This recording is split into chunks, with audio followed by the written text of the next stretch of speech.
Buenas tardes, bienvenidos una vez más a Casting Strategies.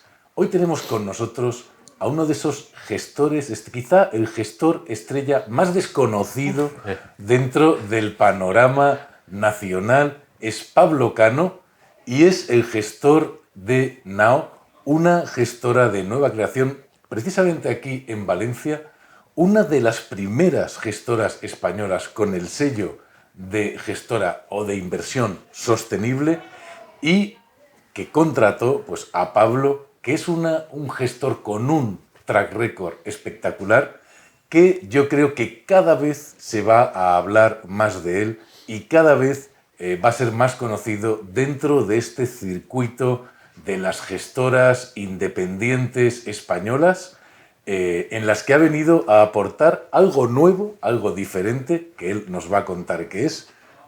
Buenas tardes, Pablo, ¿qué tal? Muchísimas gracias por estar con nosotros hoy. Pues gracias a los dos.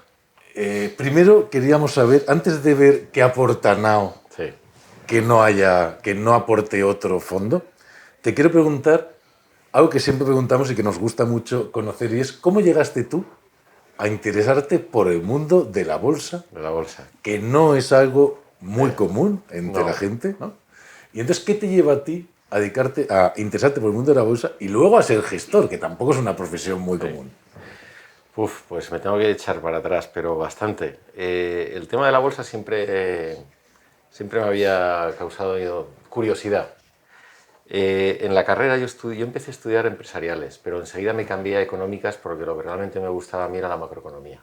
Y la economía aplicada y tal, y ahí es donde más interés pongo, ¿no? Tuve la suerte que salió un puesto, yo soy de Zaragoza, y salió un puesto en Ibercaja en la pata de tesorería, en la tesorería del departamento de tesorería de Ibercaja. Y ahí enseguida, pues aprendiendo, y el hombre orquesta y tal. Y claro, pues la tesorería con los mercados tiene una relación total, ¿no?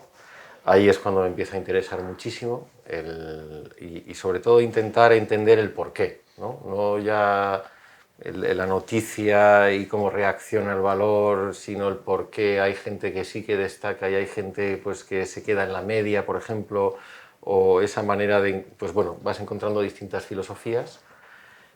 A lo largo de la trayectoria profesional, pues empiezo en Ibercaja, luego estoy en Aviva, que ahí coincido pues, con un grupo de personas que la época de Aviva fue muy buena, tanto en renta fija como en renta variable, ¿no?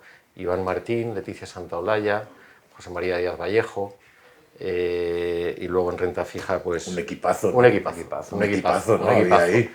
Los fondos de renta fija estaban en primeros puestos, en fondos de renta mixta, de renta variable mixta y renta fija mixta también, y los fondos de renta variable, pues tanto el SPA Bolsa de Iván como el Eurobolsa, que ahí pues me encargué yo, pues también fueron muy bien, ¿no?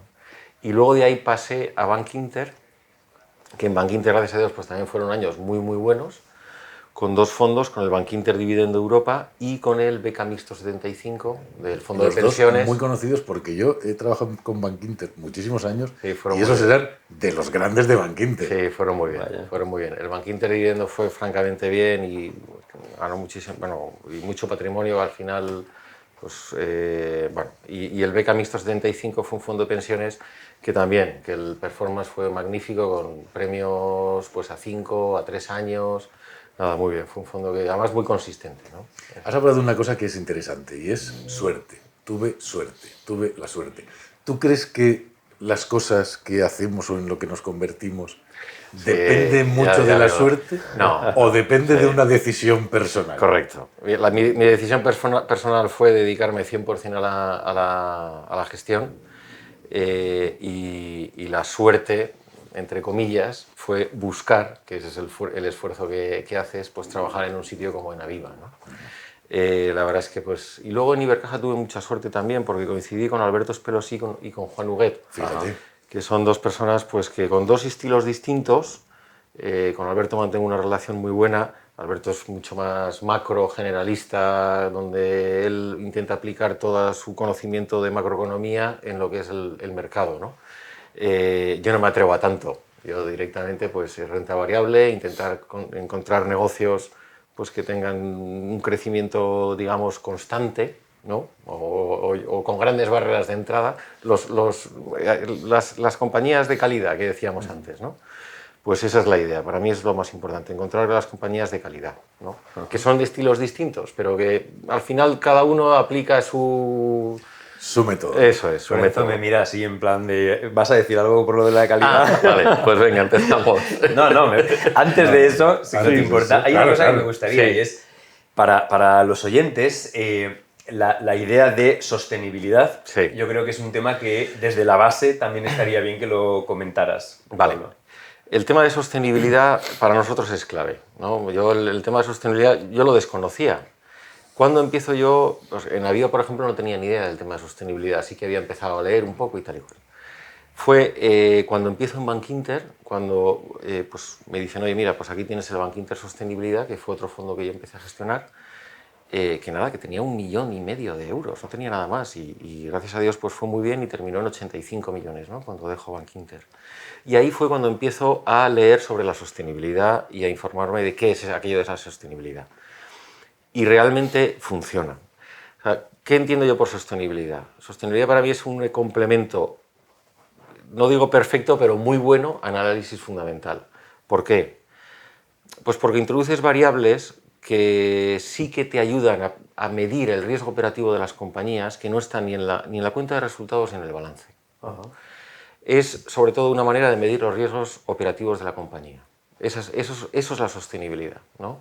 Si se aplica bien la sostenibilidad, la consecuencia financiera tiene que ser que la cartera tiene una volatilidad menor. Pues eso es curioso, porque nadie está mirando la sostenibilidad desde ese punto de vista. Te hablan de socialmente responsable, Sí. te hablan de no invierto en armas, ni invierto en Bueno, no sé qué. correcto. Vamos ¿No? a ver, vamos por partes. Pero claro, eso Claro, queda es que- muy lejos de lo que tú estás diciendo. No tan lejos. Vamos a ver. Uno, hacer una inversión responsable, claro, ¿qué se entiende por inversión responsable? Lo primero, porque aquí los tres tendremos tres opiniones distintas, claro, seguro. por supuesto, claro. Por lo tanto, una inversión responsable, pues eso hay que dejarle a cada uno que haga y que opine. Nosotros sí que quitamos, por ejemplo, a lo que comentabas, armamento, pornografía, juego y tabaco.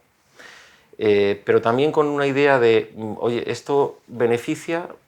O sea, la idea es, el producto o servicio que haga una compañía debe ser no perjudicial a la sociedad. Ajá. Pero también tiene su implicación financiera, porque lo que te quita son el riesgo de litigios. Correcto. Bueno, pues directamente esos las quitamos. Podríamos quitar más, porque nos dicen siempre, oye, ¿por qué no quitas alcohol, por ejemplo? ¿No? Pues cerveceras o empresas relacionadas con el vino no las quitamos, ¿no? Bueno, pues ahí entra la pata subjetiva. Pues nosotros, por ejemplo, con el alcohol, pues oye, yo me tomo una cerveza cuando llego a casa Claro, y claro. me sienta muy bien, ¿no? Claro.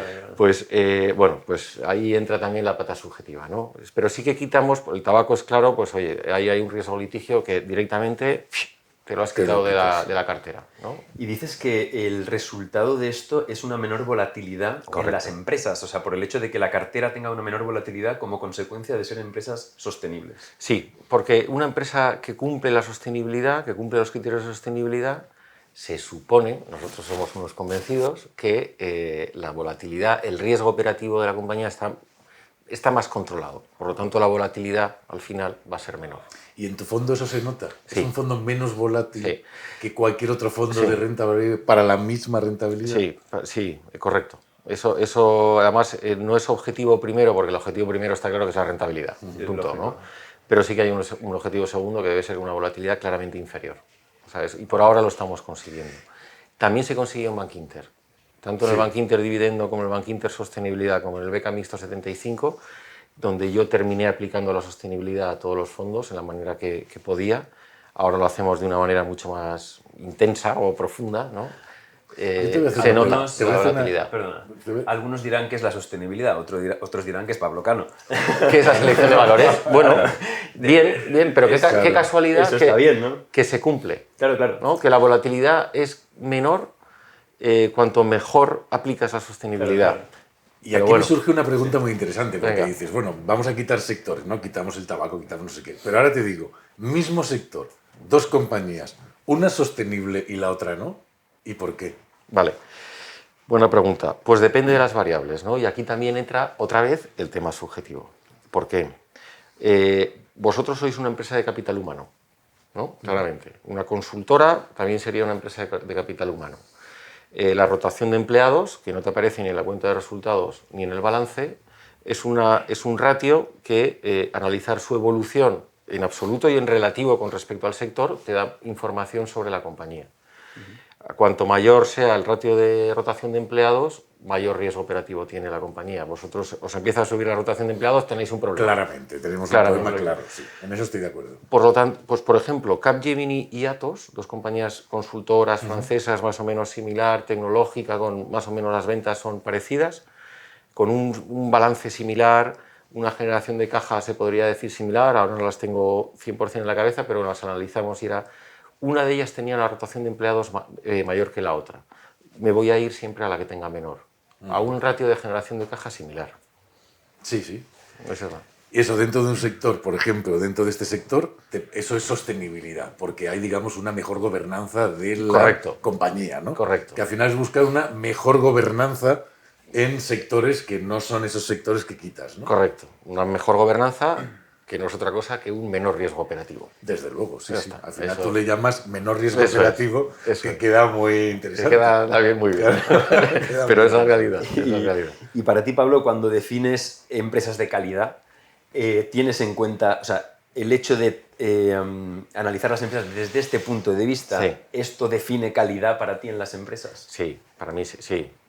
No es exacto, pero normalmente una compañía que cumple los criterios de sostenibilidad, normalmente, pues si miras la rentabilidad sobre el capital empleado, suele ser mayor. Esto no es una regla, yo sí que lo creo, ¿vale? Pero no hay un estudio que lo haya hecho alguna universidad sobre el tema y tal y cual, no lo hay. Pero nosotros sí que estamos viendo esa correlación. Que si cumples el tema de sostenibilidad, los ratios suelen ser mayores. Has hablamos de sostenibilidad, que es todo esto, y hablamos de análisis fundamental. Sí. Y dentro de ese análisis fundamental, sí. ¿Cómo se acerca Pablo Cano al análisis fundamental dentro de este que se habla del value investing, del no value investing y tal? Sí. ¿Y qué inversor dirías, no, mira, a mí el inversor que más me ha influenciado, que he leído, que me ha interesado y que me ha influenciado, uno o dos son... ¿Cuál es tu aproximación al análisis fundamental y tus inversores, digamos, fetiche? ¿No?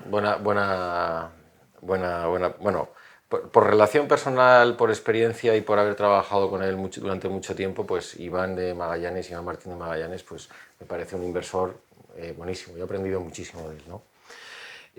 Alberto, por ejemplo, Espelosín y Ibercaja, pues a mí me ha servido muchísimo para entender que la macroeconomía tiene muchísima importancia en los mercados y a la hora de seleccionar compañías. Y respeto perfectamente a los que digan que la macro es algo que no hay que darle tanta importancia y tal y cual.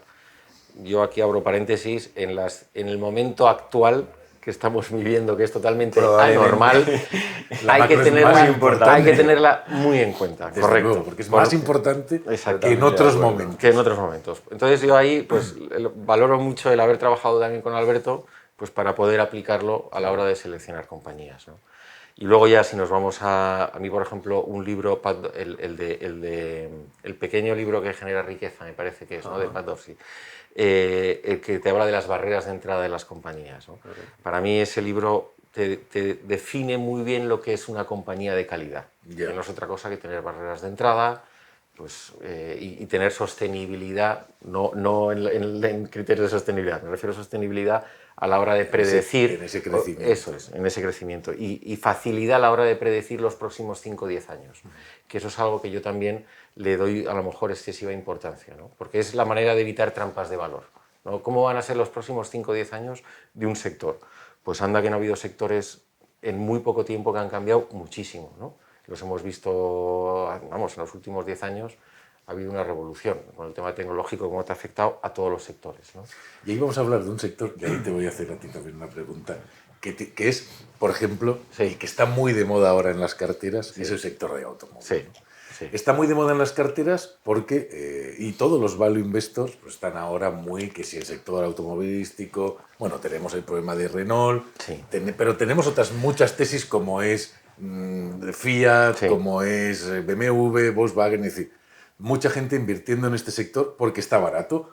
Tú reversión a la media, podrías defender, no, esto está barato y son inversiones que hay que hacer, ¿no? Porque solo el precio me interesa, ¿no? ¿Y Qué tú malo eso, qué tío. dirías? ¿No? ¿Dirías eso o no? Bueno, yo voy a hacer un paréntesis.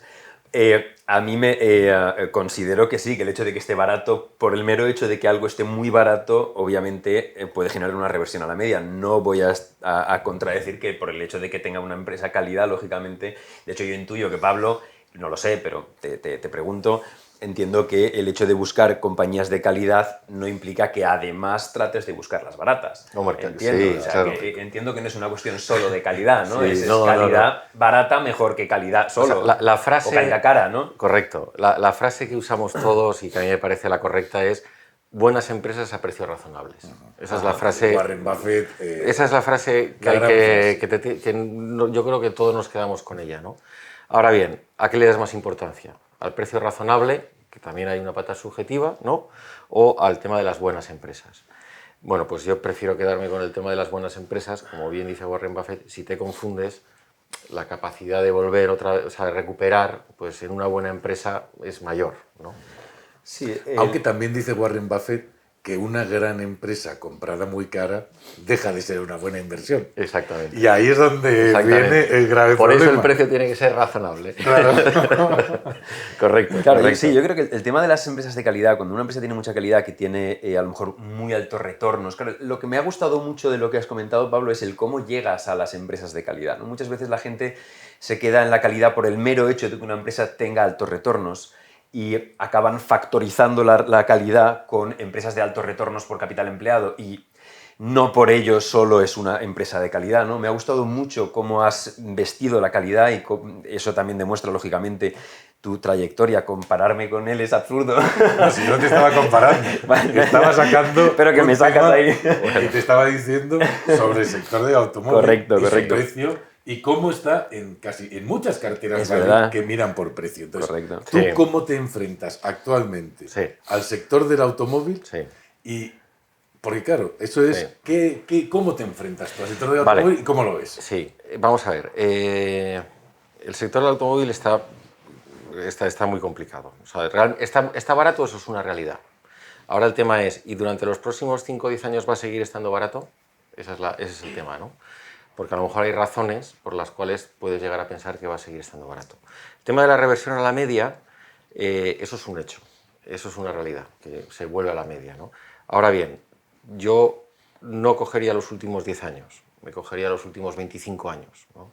Los últimos 10 años han sido espectaculares para el sector de autos, sobre todo en tema de margen, ¿no? O sea, en tema de margen estamos en China, la introducción del automóvil en China y Exacto. eso O sea, hizo que el automóvil pegara unos años buenísimos. Y el margen de las compañías en los últimos 10 años ha estado en máximo histórico.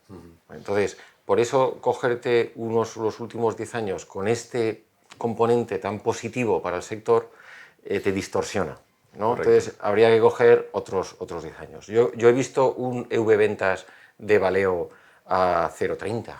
Claro. Y estamos hablando de hace 10 años, a lo mejor más de 10 años, ¿no? Claro. Entonces, claro, el sector ha pasado por sus momentos, ¿no? Entonces, pero vamos a cómo está ahora. ¿El sector está barato? Sí, está barato, sin ningún tipo de duda. Te coges el EBITDA del sector, te coges los balances más o menos están bien, generación de caja. Pero ahora vamos a la pregunta de cómo van a ser dentro de 5 o 10 años, ¿no? Pues sinceramente, o sea, tenemos cada vez más dudas. Nosotros teníamos dos posiciones en el sector de autos. Uno era Michelin, que la mantenemos, y estamos convencidos de ella. La verdad es que es una compañía que va francamente bien, ¿no? Y luego teníamos otra compañía que era Renault, que el caso de inversión, pues lo hemos comentado muchas veces y es similar pues, a Magallanes o a Cobas, que es el tema de la suma de partes, porque además es una suma de partes muy sencilla, que son las partes encima te cotizan, o sea, es que, y el que quiera hacer una valoración aparte de Nissan y tal igual, pues estupendo, pero nosotros directamente cogemos a cuánto valora el mercado, ya está. Cotiza a descuento. ¿Esto es razonable? Pues nosotros pensábamos que no. Pero ahora bien, empiezas a ver los resultados de las compañías, ¿no? De todas en general, BMW, Daimler, etc. Y ves que el CAPEX de las compañías empieza a subir claramente por encima de lo estimado por los analistas. Y eso es una tendencia que nosotros pensamos que va a continuar. Claro.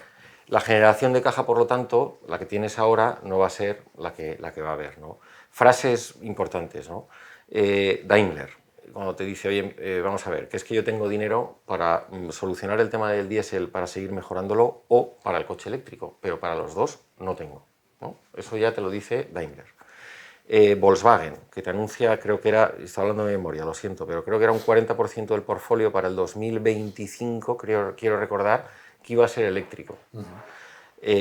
Bueno, vamos a ver, pues el coche eléctrico, ¿cuántas piezas tiene el coche eléctrico en comparación con el motor de combustión? Porque son como mínimo, dependiendo de quién te cojas, pero mínimo 50% menos de piezas. Pero es que hay otros que te están diciendo que son 10 veces menos de piezas, ¿no? Dependiendo de los modelos y tal y cual. Eso te cambia el sector de una manera bestial. Las barreras de entrada, todo. Si asumimos que la batería de litio va a ser el futuro, que yo entiendo que en las ciudades pueda ser, no fuera de las ciudades, pero eso es otro tema.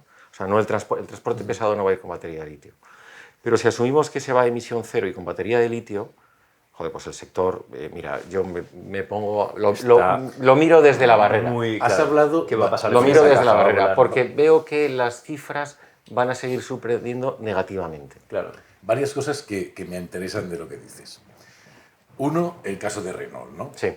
Que dices, bueno, hago una suma de partes y Correcto. encima cotizan en bolsa y es fácil, claro, pero una compañía, y este fue mi no entro en Renault por, ¿no? Una compañía sin gobierno, Bueno, sí, vale. una compañía sin gobierno, ¿dónde va? Porque es una compañía donde un tío lo han metido Sí. en la cárcel, donde tienes el consejo de administración totalmente roto. Bueno, no, roto no. Pero bien, vamos a ver. ¿Cuándo entramos nosotros en Renault? Cuando el tema de Gons parecía que ya estaba solucionado, ¿vale? Que de hecho le sacaron ya, ¿no? Y aparecía como que el Consejo iba a solucionar el tema. Que luego se ha retrasado pues por tener al Estado francés. Claro, esa es la otra. Renault, Estado. Yo siempre que hay un Estado cerca, intento alejarme. Sí, Eso sí. es la número 2. Sí. Pero bueno, ese es el caso de Renault. No. En el sector del automóvil estoy absolutamente de acuerdo contigo. De hecho, es muy difícil valorar compañías en sectores que están transformándose. Correcto. Absolutamente. Correcto. Como es muy difícil en sectores de tecnología incipiente valorar compañías. Correcto. Porque no sabes lo que valen. No sabes si van a morir mañana o si van a triplicar su valor. Sí. Es muy difícil. Y no estamos en el sector del automóvil muy cerca de esa situación. Tú hablabas del coche eléctrico, hablabas del CAPEX necesario. Es una transformación tan brutal que, bueno, no sabemos qué va a pasar ahí. Eso es. Como no sabes lo que va a pasar, porque además son los propios directivos de las compañías, de las 5 más grandes, todos te dicen que no tienen ni idea de cómo va a ser el sector en 5 o 10 años. Por lo tanto, ya directamente la prima de riesgo tiene que ser mayor que el resto. Ya no sé cuánto mayor, pero tiene que ser mayor Claro. que el resto de la bolsa, ¿no? Porque ese sector, pues bueno. Va hacia un interrogante. Exactamente. Va hacia Y un luego has interrogante. hablado de algo que me parece muy interesante sacar aquí a colación. Yo esto también te lo digo a ti, a ver si te gusta. Que es, A ver. que es la reversión a la media. Venga, Porque, reversión a la media. claro, la reversión a la media existe, has dicho, y estamos Sí, de acuerdo. sí. Pero claro, es que existe de maneras que a ver cómo lo entendemos esto. Claro. Porque has dicho, igual no en los últimos 10 años, porque claro, en los últimos 10 años igual estábamos fuera de la media. Además, Entonces, hay otro ¿cuál factor. es, dónde ponemos el listón de la reversión a la media para que tú no estés en una trampa de valor y pueda jugar Yo a creo tu que- favor la reversión a la media? Porque eso es una pregunta interesante. ¿La ponemos Correcto. en 25 años, como decía? ¿La ponemos en 50? ¿La ponemos en 30? ¿Dónde la ponemos? Porque eso nos va a cambiar absolutamente los modelos. Va a cambiar totalmente. De reversión a la media, ¿no? Yo creo que Pablo ha dicho una cosa que es esencial y es que en este sector en particular el hecho de que en los últimos 10 años hayan tenido los márgenes muy altos, los retornos muy altos en el sector automovilístico, ha habido retornos altísimos, probablemente estemos viendo una reversión a la media de los retornos. Es decir, al Mira, final nos del lo ha ciclo. vendido. No, Sí, es cierto, no, es cierto. sí, sí, Yo sí. entiendo que es que gran parte o sea, también está enlazado con lo que decía antes y ha comentado Pablo, que no solo es una cuestión de que los retornos sean altos, sino por qué son altos, ¿no? Y cuál es la calidad detrás de los retornos. Entonces, probablemente lo que estemos viendo en el sector es una reversión a la media de los retornos. Entonces, eso implica un ciclo que lo que hace es tirar a la baja lo que es la rentabilidad cíclica posible de las empresas, ¿no? Yo creo que en ese caso ha dado en el clavo, Pablo, ¿no? Yo creo que es... Claro, y o sea, sería- aquí yo no vería el hecho de que esté barata como una posible reversión a la media, porque es verdad que puede estar barata durante muchos más años. Bueno, eso, de lo que- eso aparte, porque la reversión a la media, y esta es otra cosa, es que claro, cuando centramos las estrategias de inversión solo, no lo digo por nadie en especial, pero lo ves muchas veces, ¿no? En la reversión a la media o en este tipo de historias, claro, es un concepto que existe, matemático, que existe, pero claro, ¿cuándo? ¿Y de qué manera? Claro, ¿y de qué es manera? que puedes Sí. estar muchísimos años. Exacto. Sí, sí. Sí. Como decía ese, ¿no? El mercado puede ser irracional muchísimo más tiempo de lo que aguante De lo que mi aguanta fondo de tu inversión. cartera, ¿no? Entonces, pues bueno, sí, revertí a la media, pero ya estaba fuera. Eso es. Me había dejado hecho polvo, Sí, sí, ¿no? sí. Entonces, bueno, hay que tener mucho cuidado con esas Sí. estrategias, ¿no? Basadas simplemente Sí, en conceptos sí. estadísticos, Claro. Sí, mira, conceptos nosotros ahí- estadísticos sí. que se van a cumplir, sí, pero ¿cuándo? Sí, ¿Cuándo? nosotros Porque- ahí sí que tenemos una medida que cumplimos a rajatabla, ¿eh? Pero que es esas compañías que de repente están tremendamente baratas y tenemos, pues estoy pensando en el caso de Boskalis, no sé si la conocéis, que Boskalis es una empresa holandesa de barcos, tiene 3 negocios, uno de ellos es el movimiento de tierras de los barcos, otro de transporte de energía, de plataformas, otro barcos que llevan a otros barcos, o sea, una compañía muy especial que hay 5 o 6 en el mundo y punto, ¿no? Y luego otra de señalización marítima.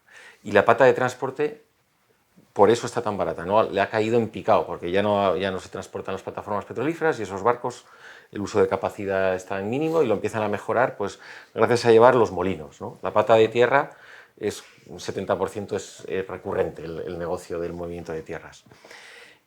¿Está barata la compañía? Está tirada. Yo personalmente creo que doblará, no sé cuándo, pero doblará.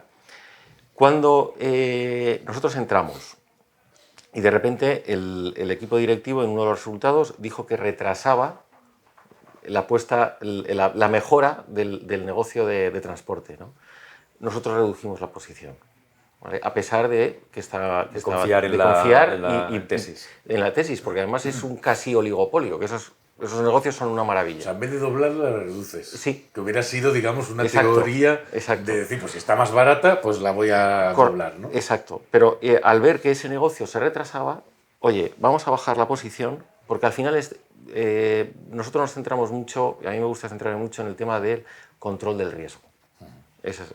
De todo tipo, ¿no? Bueno, ese es el número 1, Warren Buffett, no pierdas dinero, y el número 2, acuérdate. Acuérdate. Eso Exacto. se llama control del riesgo. Y en agosto volvió a publicar la compañía, dando unos resultados algo mejores, pero además salió que el CEO había comprado a título personal 1 millón de euros, ¿no? Bueno, pues ahí sí que doblamos la posición.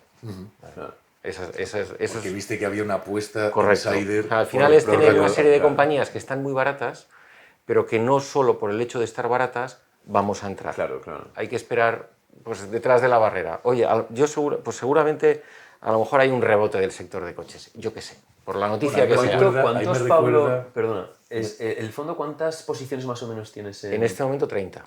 30. Y nunca tendré más de 40. ¿Ves? Perfecto, claro.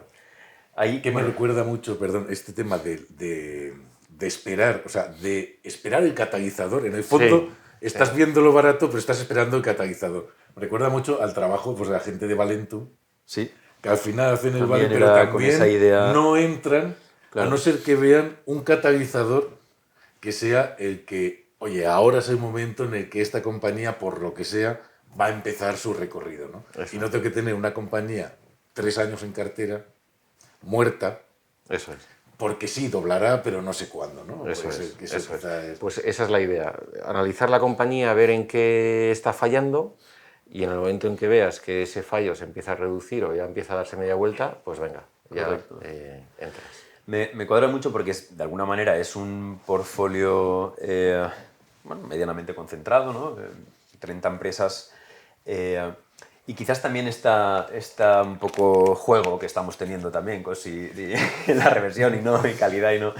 Quizás tiene más también sentido a posiciones muy grandes. O sea, que quizás, quiero decir, a lo mejor el poder ir a la reversión a la media tendrá sentido con portfolios de 100, 150, 200 acciones y no con esa idea de buscar ideas concretas de calidad que al final también es lo que acaba siendo más rentable. Es decir, Bueno, está un bien. buen gestor con un portfolio relativamente concentrado que pueda encontrar valor, encontrar esa diferenciación más allá del precio, puede separar la trampa de valor por precio de una empresa muy barata que tenga un catalizador que lo dispare. Bueno, pues gracias, una tarde más en Casting Strategies. Nos vemos en nuevos vídeos. No olvidéis suscribiros al canal, no olvidéis darle like. Si os ha gustado, no olvidéis compartirlo en vuestras redes sociales y nos vemos en próximos vídeos. Gracias.